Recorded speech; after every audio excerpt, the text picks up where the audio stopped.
Now, beginning in September this year, the Ministry of Fisheries and Aquaculture Development will not allow the existing 15% landings of bycatch, popularly known as Saiko fish, at the Tema Port. That's a hint from the Minister of Fisheries and Aquaculture Development, Mavis Kumsin, when she went to share relief items to fishermen in the central region to cushion them in the period of closed season. Some fishermen have criticized the Ministry of banning Saiko at the landing beaches but allowing the industrial trawlers to land such catch. Speaking to the media, the minister indicated that after banning Saiko, she will no longer allow the industrial trawlers to be using illegal fishing net size to catch small pelagic fish. There's more in this report. According to the Fisheries and Aquaculture Minister, Mavis Kumsin, one of the remarkable things she's done since she assumed office is banning the illegal transshipment of fish at sea, Saiko. But she says the industrial trawlers have taken advantage of the situation and are landing Saiko fish at the Tema Port, essentially thwarting the efforts of the ministry. Addressing the fisherfolk at Elmina, the minister, Mavis Kumsin, indicated she would deal with the happening and completely eliminate the catching of small pelagic. No, already there's no Saiko. You see, well, the Saiko locally is transshipment on sea. But now we don't do transshipment on sea. What they do is, the ministry gave them, that was my predecessor, gave them 15% allowance of bycatch. I stop them from doing Saiko, transshipment on the sea. Into almost port. After stopping them from engaging in Saiko, they have resorted to landing them at the Tema Port, have uncovered their act, and so I will cancel such arrangement and any other arrangement with respect to Saiko. They can also catch the fish and dump them. They know the appropriate net size to use, but because of selfishness and greed, we have done gear audit and given a ministerial directive as well. And so when we cancel the 15% bycatch, it will compel them to use the required gears for fishing.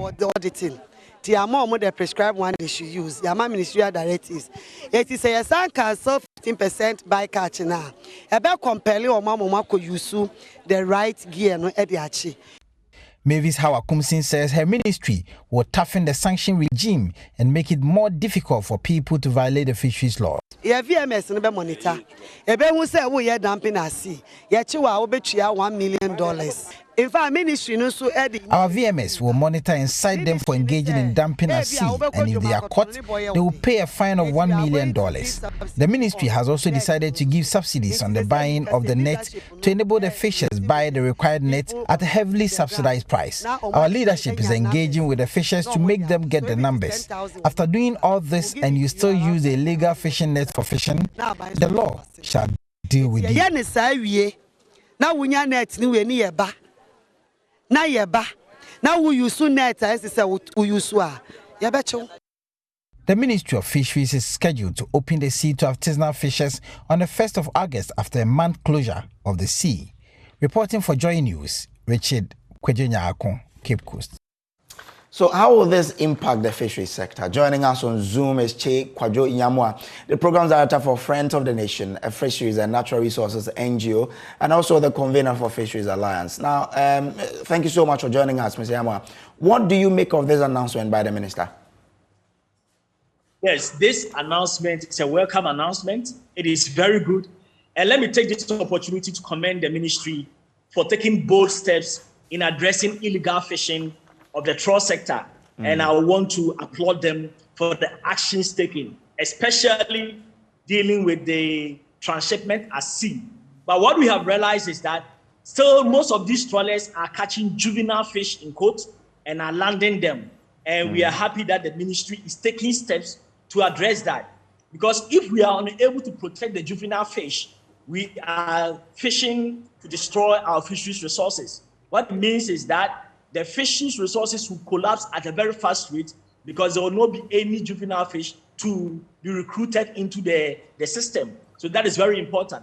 The other point is that we are also very happy that the gear audit report is being implemented and the directive being issued from the ministry for the trawl industry to start the implementation from September 1st, where the trawlers are required to resume fishing. You know, the trawlers are going for 2 months. Once the artisanal resume 1st August, the trawlers will rather resume 1st September. And it's very good that by 1st September, when they are resuming, they are required to comply with the gear directive. And that requires that any material that is used to produce the net, that when dried is open, but when it gets into contact with the water, it's closed to catch the juvenile fish, will be removed from the system. It's also good to note that any double-braided nets, which causes the nets to close up and catches juvenile fish, will also be removed from the system.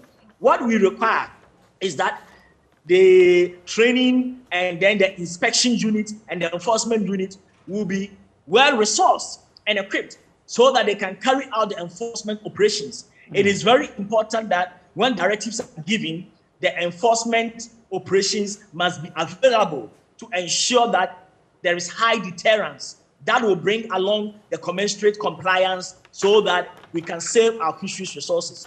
We are happy that the close season is successful. We are happy that the ministry is taking action, and we'll be more happy to see that the implementation goes on smoothly. Thank you so much, Mr. Yamo, for joining us. Mr. Kojo Nyamwa, ASD Programs Director for the Friends of the Nation. This is still the news desk on Joy News. We'll now bring you Tech Talk. We'll take a short break. Stay with us.